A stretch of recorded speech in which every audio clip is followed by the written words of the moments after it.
Hello दोस्तों, good evening. सबको मेरा प्रणाम, नमस्ते। कैसे हैं आप लोग? स्वस्थ होंगे, मस्त होंगे। मैं भी स्वस्थ और मस्त हूँ। नई ब्लॉग की शुरुआत चल रही है मेरी आज शाम के 7 बजे। तो वो विशेष चीज़ है हमारे जो उत्तराखंड के पहाड़ों में मिल रही है, वो दिख रहे हैं आपको। तो एक फल की जानकारी के बारे में मैं आप लोगों को बताऊंगी। इसकी समाज के जो लोग कथाएं हैं उत्तराखंड की, काफल पाक्यो, 12 मास काफल पाक्यो मैंने चाख्यो, यानी काफल पके और मैंने टेस्ट नहीं करे, जिसको हम गढ़वाली में बोलते हैं मैंने नहीं चाख्यो। तो उसके बारे में मैं थोड़ा आपको जानकारी दूंगी। ज़्यादा जानकारी है नहीं, जितनी है उसके बारे में बताऊंगी मैं आपको। तो ये है हमारा काफल। ये देख सकते हैं, ये एक खूबसूरत सा फल, मीठा फल आप लोगों को दिख रहा होगा। और ये है इसके पत्ते, इसकी टहनी, जो इसका पेड़ होता है वो इस प्रकार से होता है, देख सकते हैं गाइस। तो इसके पत्ते देखो, नज़दीकी से देख सकते हैं आप। तो ये टहनी तोड़ के लाए हैं और ये है हमारा काफल। तो ये बहुत निरोग्य चीज़ है। इसके बारे में एक हमारी लोक कथा उत्तराखंड की एक कहानी है, वो है माँ बेटी पे। तो उसके बारे में मैं थोड़ा जानकारी दूंगी। एक भाई माँ बेटी थी, वो बहुत गरीब थे एक गांव में। और वो क्या करते थे, हमेशा मतलब जंगलों में क्या करते थे, फूल होते हैं उनसे अपना जीवन यापन करते थे, अपनी आजीविका चलाते थे। जब गर्मियों का मौसम आता था, हमारा अप्रैल मई और जून का जो मंथ होता है, इसमें काफल पकता है, जो ये फल है ये पकता है।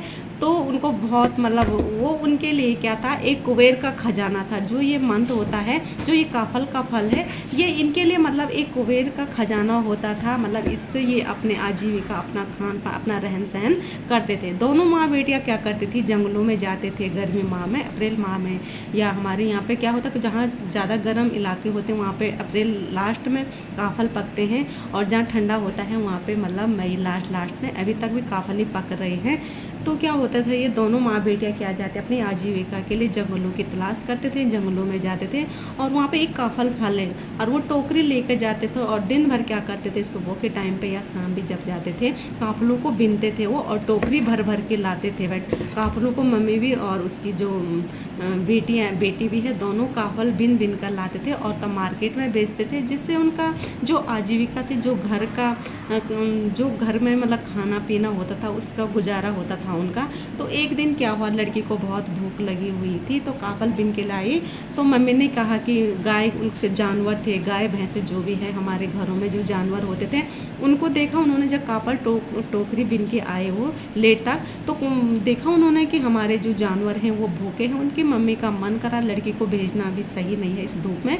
मैं क्या करती हूँ, थोड़ा इस टोकरी को मतलब बेचने के बजाय मैं अंदर रख देती और थोड़ा इनके लिए चारा लेके आती हूँ, घास के लिए जाती हूँ। तो क्या करा, उसने अपने बेटी को बोला, ये काफल रखे हूँ मैंने, बेटा इसको मत खाना, अगर बचेंगे ये तो मैं तेरे लिए दूसरे तोड़ के लाऊंगी।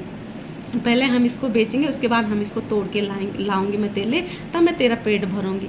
तो बेटी ने कहा ठीक। वो अपने मम्मी की मानती थी, बहुत मतलब बढ़िया थी। तो क्या हो गया, उसकी मम्मी चारा के लिए चले गई, घास के लिए चले गई। ठीक है। तो लड़की देख रही, बार उसको भूख भी लगी हुई थी। तो कापल को देखकर बेटी का मन ललचा रहा था, मतलब कि खाऊं ना खाऊं। पर मम्मी का जो मतलब जो वादा मम्मी से करा था, मम्मी का भी मतलब पूरा ध्यान देती थी, वो ऐसे नहीं थी। तो उसकी मम्मी को भी विश्वास था। क्या हुआ कि धूप हुई दिन में, ज़्यादा धूप होने से ये काफल क्या हो जाते हैं, सिकुड़ जाते हैं। देखा, अभी 2 दिन हो गए इनको, ये सिकुड़ गए। वैसे बहुत ताज़ा काले फल होते हैं, सिकुड़ गया था। और टोकरी जो भरी हुई थी वो थोड़ा डाउन हो गई थी, नीचे हो गई थी। मम्मी आई घास के, और लड़की क्या हो गई, धूप से भी कुछ भूख से लड़की वहीं पे सो गई थी। तो मम्मी ने देखा, इसने ये काफल कम हो गए, इसने काफल को खाया है, ये कम हो रखे हैं। मम्मी ने गुस्से से उसको उठाया और उसको मार दिया। तो लड़की को जब आता, उसने भी बोला मम्मी मैंने नहीं खाए, मैंने नहीं खाए। बोला, मम्मी को गुस्सा आया, मम्मी ने बहुत मारा उसको और पीट पीट करके लाई मम्मी जब उसको, तो वो ज़मीन में गिर गई। ज़मीन में गिरने से पत्थर पे उसका सर टकरा गया और खून आ गया। खून को देखकर मम्मी ने देखा लड़की बेहोश हो गई, यानी लड़की मर चुकी थी। तो मम्मी ने उसको काफ़ी सहलाया, प्यार प्रेम करा, जो उठाए तो नहीं। तो मम्मी भी मतलब लड़की की मौत हो गई थी, मम्मी भी सदमे में चली गई, ये मेरे से गलती हो गई थी। फिर क्या हुआ कि जब हमारी धूप कम हो गई, ठंड मतलब गर्मी कम हो गई, शाम के मौसम में ठंडा हो गया, काफल मतलब फिर क्या हो गया, सिकुड़े हुए काफल फिर फूलने लग गए थे। फिर टोकरी भर गई। मम्मी ने कहा ये तो मैंने अपनी लड़की को भी मारा है इसके बहाने, काफल तो क्या हो गए है, टोकरी फिर भर गई। ये तो शायद गर्मी से सिकुड़ रहे थे और ठंड में ये वो भर गए। तो मम्मी को मतलब अपने काफ़ी गलानी हुई, वो सदमे में चली गई। सदमे में गई, एक दिन मम्मी की मृत्यु भी हो गई।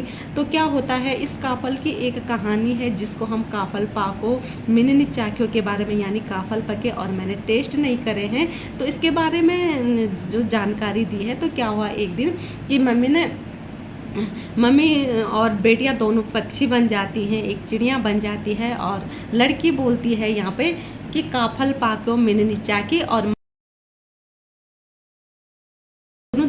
माँ बेटी क्या बन जाती है, मर के चिड़िया बन जाती है, एक पक्षी बन जाती है। तो लड़की बोलती है काफल पाको मैंने नीचा क्यों, और मम्मी बोलती है फूल देई फूल पूरे है बेटी, यानी पूरे हैं फूल बेटी, मतलब कम नहीं है, पूरे थे काफल, पर मेरे को गलती हो गई।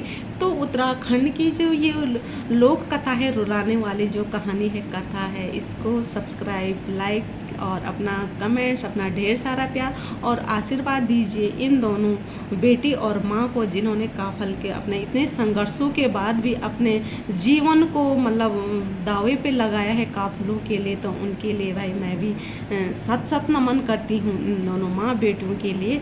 तो दोस्तों आज का ब्लॉग यहीं पे एंड करती हूँ। तो अगर अच्छा लगे मेरी ये जानकारी तो कमेंट्स करना है, नहीं भी लगे तो कमेंट्स करना है। बाय दोस्तों।